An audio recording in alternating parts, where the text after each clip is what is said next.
How the television was invented. Television is a device that has been in existence since the 1800s. By definition, it is an electronic system that sends sound and images through wires or cables. Television can be found in billions of homes today, but about 100 years ago, nobody knew what a television was or what it looked like. How the television design started.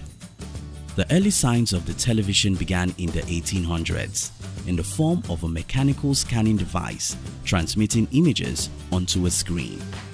In 1897, Polish inventor Jan Szczepanik patented a color television system that worked by using a selenium photoelectric cell as a transmitter. Unfortunately, the system, as he described it, had no way of analyzing the color spectrum and did not work. In 1926, one of the first mechanical televisions was invented by two independent investors, John Logie Baird, who was Scottish, and Charles Francis Jenkins, who was an American.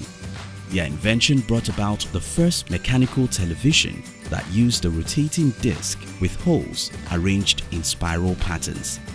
Prior to their invention, Paul Gottlieb Nipkow, a German technician, had invented something similar to the mechanical television in the early 1920s, the Nipkow disc, but he called it the electric telescope. It was designed in such a way that it sent images through wires using a rotating metal disc. The mechanical television that was designed before the electrical television worked in such a way that to transmit an image through it, one had to place a camera in a totally dark room, then place a very bright light behind the disc. The disc will be turned by a motor in order to make one resolution for every frame of the television picture. Baird's early mechanical television had 30 holes and it rotated 12.5 times per second. A lens was designed to be placed in front of the disc that focused light on the subject.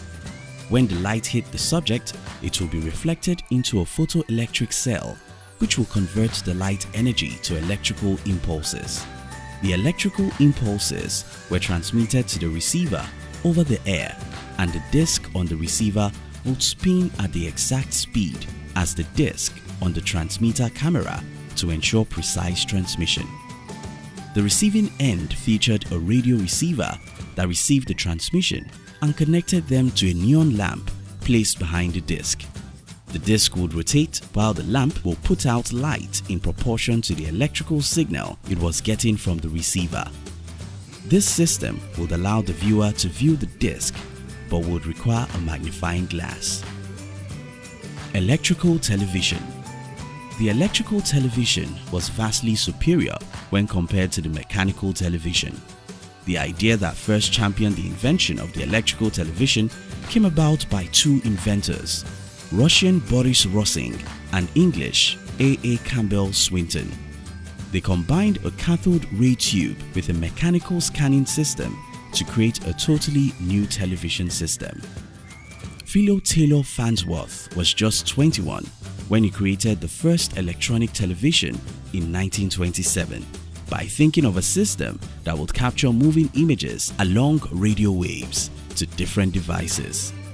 Farnsworth's idea was miles ahead of any mechanical television invented to date.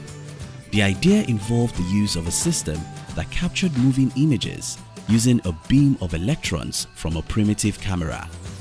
In 1926, Farnsworth went to work for a charity fundraising company under George Everson and Leslie Gorel. He convinced both of them to go into partnership with him in order to produce his television system. Farnsworth made his first electronic television transmission on September 7, 1927 and filed a patent for his system that year. The first image that was transmitted by the television was a simple line. By 1928, Farnsworth had developed the system sufficiently to hold a demonstration for the press as he continued to develop it. In 1929, he improved the design by eliminating the motor generator. This elimination ensured that the television would have no need for mechanical parts. The same year, Farnsworth transmitted the first live human using his television system, and he also transmitted a 3.5-inch image of his wife, followed by the transmission of the $sign. In 1931, Radio Corporation of America (RCA) attempted to buy Farnsworth's camera tube because, upon evaluation of Farnsworth's work, it was seen that his camera tube image dissector was superior to Zworykin's iconoscope. Zworykin was the head of the electronic television project at RCA, sent to evaluate Farnsworth's image dissector. Farnsworth, however, rejected the $100,000 offer made by RCA. That same year, Farnsworth joined the Philco Company, but the association only lasted until 1933. During the period that he was under Philo, a suit was filed against him by RCA, in which they claimed that Zworykin's 1923 patent had superiority over Farnsworth's design. However, it turned out that RCA actually had no evidence that Zworykin had produced a functioning transmitter tube before 1931. They lost the suit to Farnsworth, as the US Patent Office rendered a decision in 1934 awarding priority of the invention of an image producer to Farnsworth. After Farnsworth's employment with Philco ended in 1933, Farnsworth formed his own company, Farnsworth Television, in 1937. At the same time, he made a licensing deal with American Telephone and Telegraph (AT&T), such that both companies could use each other's patents. The Farnsworth Television later purchased the photograph manufacturer Capehart Corporation factory in Fort Wayne, Indiana. The aim of the purchase was to manufacture both television and radio, which began in 1939. In 1947, after the World War, he returned to Fort Wayne, and Farnsworth Television produced its first television set. Unfortunately, the Farnsworth Television Company ran deep into financial trouble and was taken over by International Telephone and Telegraph (IT&T) in 1949. On the other hand, the first television sets that were produced for commercial use in the United States were introduced to the public in 1928 and were built based on Bird's television designs. However, it wasn't until 10 years later that electronic television sets were built and released to the public for commercial use. Evolution. Between the 1950s and 2000s, the television turned from a niche technology into a critical form of communication found in every living room across the world. After the electrical television came into place in 1938, it was an instant hit.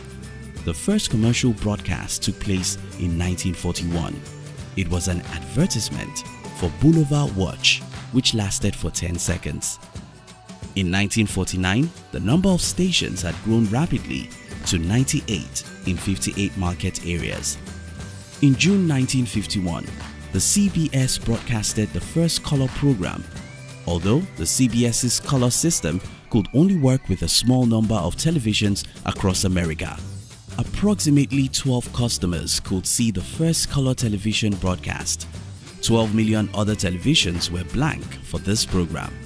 By the end of 1952, televisions could be found in 20 million households across America, a 33% rise above the previous year. In 1953, RCA launched its own color broadcasting system, which worked on 12 million television systems instead of 12 this time around. In 1963, the television surpassed the newspaper as an information source for the first time in history. 36% of Americans found the television to be a more reliable source than the print, which is the newspaper, in a poll. Television in recent years. Digital television made its debut in the late 1900s and made use of digital coding as compared to the earlier television versions, which made use of analog coding. It represented a major evolution advancement in television inventions since the mid-1900s and served as the foundation for other modifications to television technology, such as the flat-screen television and HD TV that were introduced for the first time in 2005, and the 3D television that hit the market in 2010. Thank you for watching our videos. We'd like to give you another interesting video for you to enjoy next. But before then, our team will be very happy if you can like this video and share it with your friends on social media. If you're new here, don't forget to subscribe so you won't miss other interesting videos like this. Look at your screen now to see 2 other videos we handpicked for you to enjoy next. We love you.